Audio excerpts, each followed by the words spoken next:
I want to talk about what has developed. It's one of the big stories of the last couple of days. And this is a teacher called Simon Pearson.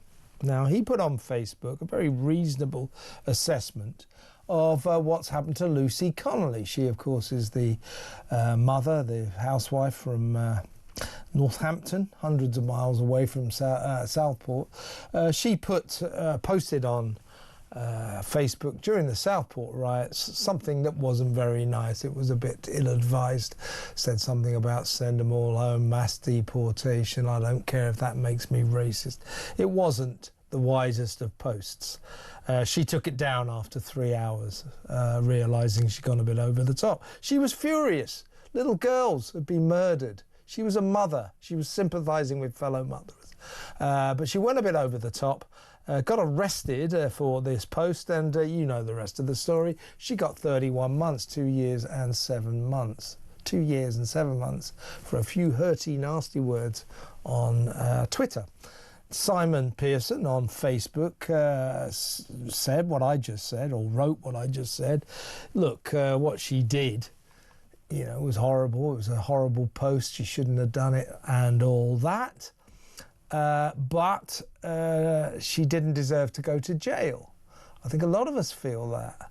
You know, I don't want to live in a country where people get sent to jail for little hurty words they write on social media. So Simon basically said that. And for that, he was reported by his union, the National Education Union, a complaint made by a Muslim representative of the union, who alleged that what Simon had written was Islamophobic and racially discriminatory. The devastated teacher, of course, insisted he was merely expressing concern about violent crime, which he was. But Preston College, where he worked,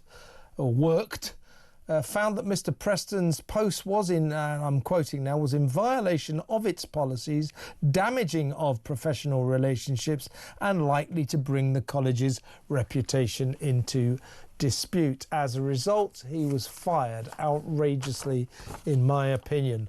Well, welcome to the show. We've got the man himself. Welcome to the show, teacher Simon Pearson. Hello, Simon. Hello, Kevin.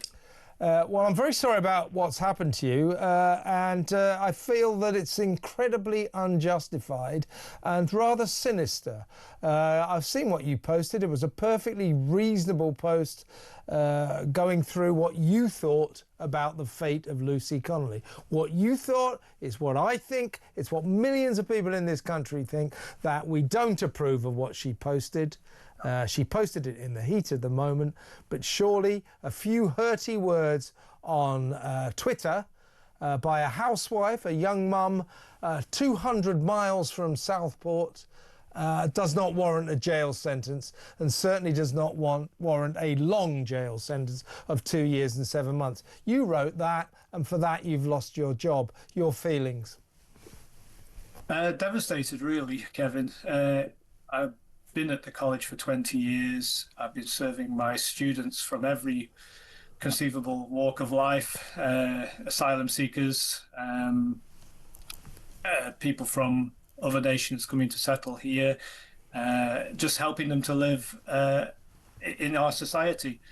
And they've sort of labelled me as being Islamophobic and complained about the post about two-tier policing, about the Lucy Connolly as well. And I just put myself in ordinary people's shoes, and being from Southport myself, I originally, all my family were there, were brought up there. Mm-hmm. And basically I just wanted to, I felt compelled to write something when everybody was being seemingly, people online were being arrested and put in prison, like Lucy, and even some people committed suicide because of that. And I felt I needed to say something, person in my position that deals with people from other nations, and basically to be able to express my opinion on the subject in freedom. They were expressed on a private Facebook page. It wasn't in public. I couldn't have brought the college into disrepute because it was all from friends only. And it was actually just two accusers on there, two friends in brackets, that brought the complaint to the union, and then they brought it to the college. And yeah, you talked of this being a clear example of two-tier justice. And again, that is a statement that millions of Brits, including me, would wholeheartedly agree with. Because the fact of the matter is, Lucy Connolly wrote a few hurty words, got 2 years, 7 months, 31 months behind bars, which was considerably more than quite a few of the people who are actually in the riots who were caught throwing bricks at the police or trying to set fire to asylum seeker hotels and mosques. So the fact that she got longer than them is a clear case of a kind of a two-tier justice, isn't it? Yeah, it is. It is. It's an abuse of power, really. I mean, am I right that so it was your union, the National Education Union, who reported you? Was the complaint, as I've read, from a Muslim representative of the union? Yes, it was. Actually, the NEU was not my union. It was the two accusers who were on my Facebook friends. But they put pressure on the college, quite considerable pressure, threatened to go to the police if the college didn't take them seriously, sort of thing. And I've just shared what I put in the post. I think people can read them. There's nothing about race, nothing about religion. There's nothing that is just expressing concern for the actions that were taken at that time, which was quite overwhelming for the majority of people in our nation, I think.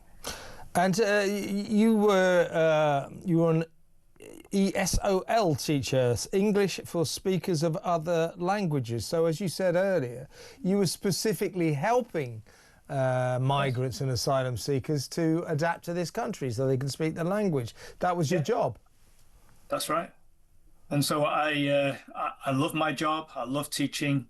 I've been doing it in total for 30 years. And it was basically people are people, and I was trying to help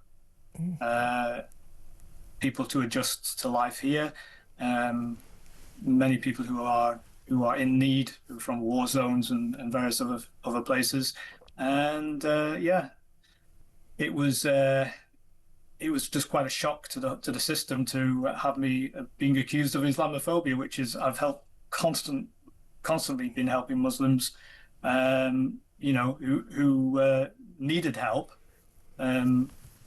So when Simon, the college authorities, Preston College authorities, the bosses, if you like, launched this investigation, having been sort of alerted by the union, the National Education Union, I mean, I presume your first thought was, oh, well, this is a bit of a silly complaint. I'll just explain what happened and then that'll be all over. But did you realise with a mounting horror that this was extremely serious and was a threat to your career? Is that the sort of chronology? Is that how it went? Yes, it was.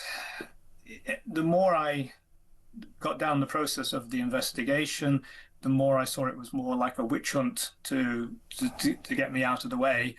It just was really what it seemed to me. As long as they labelled me as being Islamophobic, which is something I'm patently not, I wouldn't be in my line of work if I was Islamophobic. I see what you mean. Yeah, exactly. And that's what stuck, and it's been very difficult for me to get another job. I'm very grateful for the job I have now and things like that, but it's not something that it's not what I've been trained to do. I thank God for this job. Well, that's one good thing. What are you doing now then, Simon? Well, I'm learning to drive a bus. There you go. Well, good, So, good. and it's something completely different, but I have a great teacher, a guy called Brett, and I'm just doing my best. Well, good for you. Good for you, but it'd be nice if you could get a job back in your chosen profession, teaching. Did you, in your exchanges with the college authorities, with the bosses, I mean, you must have said, this is ridiculous, I'm not Islamophobic. What was their response to all of this?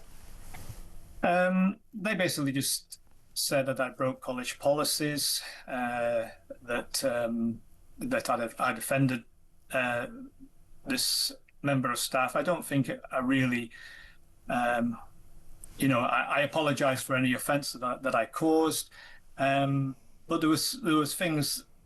There was more to it than really what they were saying, really, and I just felt it like it was a witch hunt, really. And I know that the Toby Young's Free Speech Union has taken up your case. So I hope you're suing the college, are you, for wrongful dismissal? Yes, I am. I deserve, after 20 years, to be faithfully serving the college and my students. I don't deserve this happened to me, and just for 2 private Facebook posts, and that expressing genuine political views and concern. If we don't have freedom of speech, what do we have as a nation? What can we? Why do we have to, on a private Facebook page, be careful of what we say? If somebody is offended, they should. But the trouble is, Simon, you didn't post anything that should be classified as Islamophobic or racist, because it wasn't. This is an absolute disgrace. You also put a Facebook post that appears to have got you in trouble discussing the Manchester airport case. It just seems as if what the college authorities are really telling you is, you shouldn't have gone there, shouldn't have even said anything about these cases. Yeah, I think so. Yeah. Well, listen, Simon, let's keep in touch, shall we? And good luck with the bus driving. I think that's brilliant. Except, no offence to bus driving, but you should be a teacher, shouldn't you? Well, that's what I was doing for 30 years of my life, and but I'm thankful for a job. Looking on the bright side of things, and I trust God in it all. Well, I hope he helps you out with this, and we'll follow your case and we'll keep in touch. Well, folks, that was Simon Pearson, sacked for criticising two-tier justice, suggesting that Lucy Connolly didn't deserve to go to jail. He got sacked, and his bosses said that he was racist and Islamophobic. What's racist and Islamophobic about that? Let me know if you got any idea, because I can't see it.